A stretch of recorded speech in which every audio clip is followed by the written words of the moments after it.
Alors, le fonds en euros, c'est un support d'investissement qui est spécifique à l'assurance vie. On trouve ça que dans des contrats d'assurance vie, qui a une caractéristique intéressante pour l'assuré.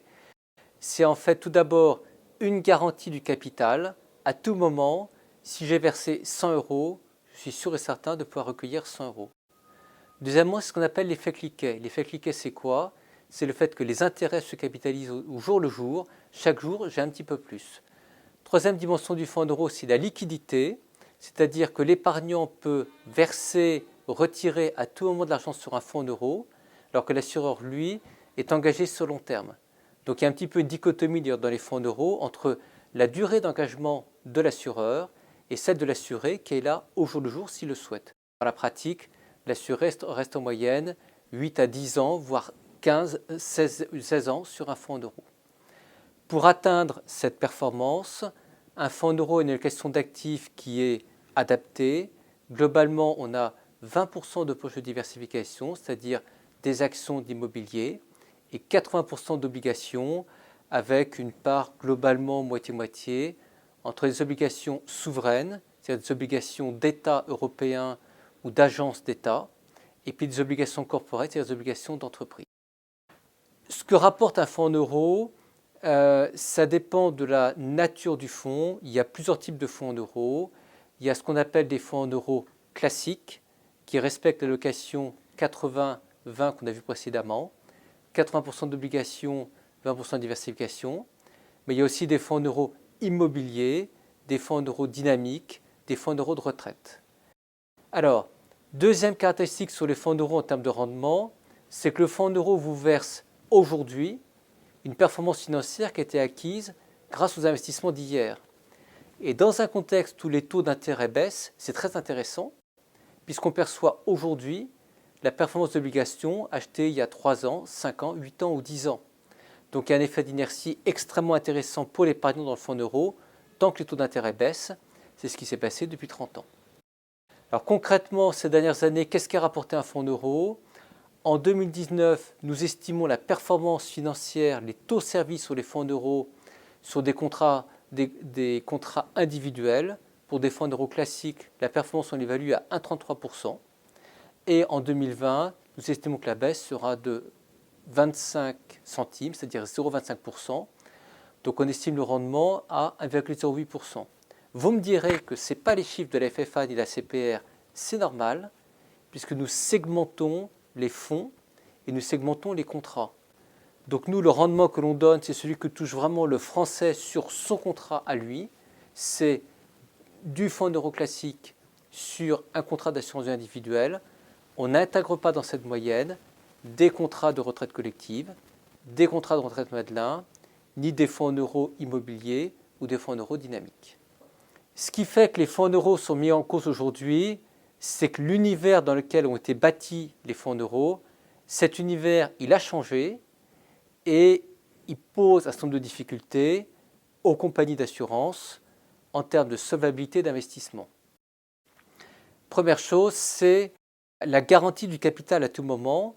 Aujourd'hui, une compagnie doit garantir 100% du capital, alors que les obligations d'État à 10 ans, ce qu'on appelle l'OAT pour l'État français, ont une performance négative qui est globalement de l'ordre de moins 0,35% depuis 2021.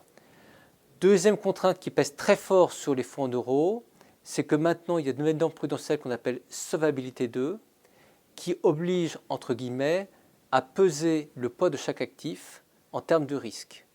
Pour la faire courte, un fonds en euros, une compagnie d'assurance, ne doit faire faillite qu'une fois tous les 200 ans. Concrètement, ça veut dire quoi? Ça veut dire que mettre une action en portefeuille aujourd'hui pour un fonds en euros, ça coûte beaucoup plus cher pour une assurance vie qu'hier lorsqu'on était dans les normes de solvabilité françaises classiques. Le coût de solvabilité 2 étant très élevé pour les compagnies, ça pose pour les compagnies une problématique de fonds propres à allouer et de rendement de ces fonds propres.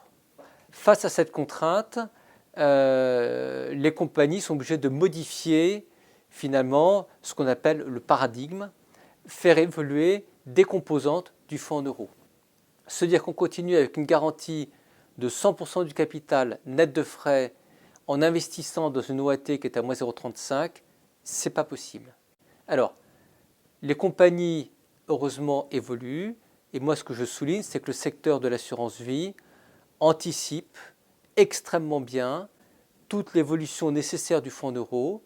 Notre vision en tant que Goodell ou Fonds-Monnaie, c'est que le secteur de l'assurance vie va réussir à passer sur ce chemin de crête pour préserver le fonds en euros d'assurance vie qui est indispensable, tout en le faisant évoluer pour garder la sécurité pour l'épargnant et puis également minimiser les contraintes de marge de solvabilité pour les compagnies.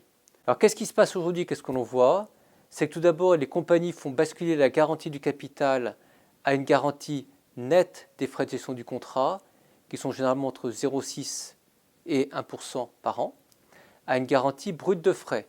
Ça veut dire que dans les pires années, vous pourriez avoir un rendement inférieur à 100%. Et pour aller plus loin, pour être capable de diversifier davantage l'actif des fonds en euros, certaines compagnies vont en deçà de 99% de garantie par an, peuvent garantir seulement 98 ou 97%. Vous allez me dire que c'est du vol? Non, ce n'est pas du vol. C'est le moyen pour une compagnie d'assurance vie de réduire l'exigence de solvabilité.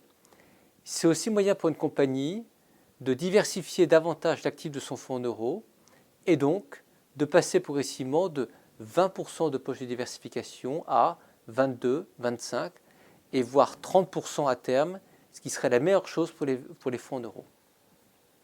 Concernant les rendements 2020 des fonds en euros, ce que l'on constate nous en tant que Goodell ou Fonds-Monnaie, c'est qu'on est sur une baisse moyenne de l'ordre de 25 centimes du taux servi, qui globalement correspond à la baisse de rendement des actifs généraux, c'est-à-dire la performance financière réalisée par les assureurs sur leurs fonds en euros. Concrètement, ça veut dire quoi? C'est-à-dire qu'en moyenne, on avait évalué le rendement en 2019 à 1,33%. Nous pensons qu'il devrait se situer autour de 1,08% pour des fonds en euros classiques sur des contrats d'assurance vie individuels en 2020. Si on prend quelques exemples aujourd'hui sur des contrats emblématiques, d'ailleurs labellisés par Goodell ou Fonds-Monnaie, le compte épargne libre à dire multisupport de la MIF, il sert 1,70 en 2020 par rapport à 1,95 en 2019. C'est-à-dire une baisse de 25 centimes, ce qu'on disait tout à l'heure. Autre contrat de Guépard, Guépard Multissimo de l'association Guépard, un bon taux en 2020 avec du 1,90 en baisse de 25 centimes lui aussi par rapport à 2019 qui était à 2,15. Troisième contrat labellisé par Goodell ou Fonds-Monnaie avec aussi un très bon taux historique, le contrat épargne retraite de plus de l'association ASAC-FAPES qui est en baisse de 0,20%, un tout petit peu moins, car il sert du 1,85 en 2020 par rapport à 2,05 en 2019. Alors, pour les prochaines années, nous, à ce jour, ce que l'on voit, c'est un scénario macroéconomique à la japonaise dans les économies développées qui sont tellement endettées aujourd'hui qu'elles ne supporteraient pas une hausse des taux. Imaginons que les taux européens remontent à des niveaux de l'ordre de 1, 1,50 ou 2%. C'est la mort de nos économies car les États ne pourront pas supporter l'accroissement de charges d'intérêt. Donc nous sommes dans un scénario à la japonaise avec des taux d'intérêt durablement négatifs. Ça veut dire quoi? Ça veut dire que l'actif général, le rendement financier pour l'assureur, va continuer à baisser dans le temps. Donc notre vision, c'est qu'on va progressivement atterrir vers un taux moyen servi qui sera de l'ordre de 0,5 à 0,7% par an sur des fonds en euros classiques pour des contrats d'assurance vie individuelle. Il y a un ensemble de facteurs de rétention qui font qu'on n'ira pas à 0%. Tout d'abord, les assureurs ont constitué de la provision pour participation bénéfice. Deuxièmement, d'un point de vue technique pour un assureur, 70% de ce qu'on appelle de cette PPB peut maintenant servir à constituer de la marge de solvabilité. Donc ça permet à l'assureur de diversifier davantage d'actifs, donc d'aller chercher du rendement et surtout d'éviter d'aller acheter de l'OAT à 10 ans avec un rendement négatif à moins 0,35, ce qui n'a aucun sens pour un investisseur. Voilà. En termes de signaux faibles, vous voyez que notre scénario privilégié à ce jour, c'est un scénario à la japonaise avec des taux durablement bas. Vous savez que le Japon a une dette d'État supérieure à 200%. On n'y est pas encore en France, mais on voit qu'avec le Covid, ça a galopé et ça n'a pas terminé de galoper vu le contexte dans lequel nous sommes aujourd'hui. d'un point de vue sanitaire et économique. Il y a tout de même un signal faible qui vient des États-Unis, c'est le niveau des taux d'intérêt à 10 ans aux États-Unis qui est supérieur à 1,15% à ce jour. Joe Biden, nouveau président des États-Unis, a dit qu'il voulait jouer la carte du déficit pour relancer son économie. Donc potentiellement, on peut aller vers une remontée des hausses des taux d'intérêt plus rapide en Europe que ce qu'on anticipait auparavant. En mot de conclusion, qu'est-ce que l'on peut dire? C'est que de notre point de vue Gudell for Money, l'assurance vie en France ne peut pas exister sur le fonds euro. Donc le fonds euro est consubstantiel à l'assurance vie, donc les assureurs doivent trouver le moyen de le faire évoluer.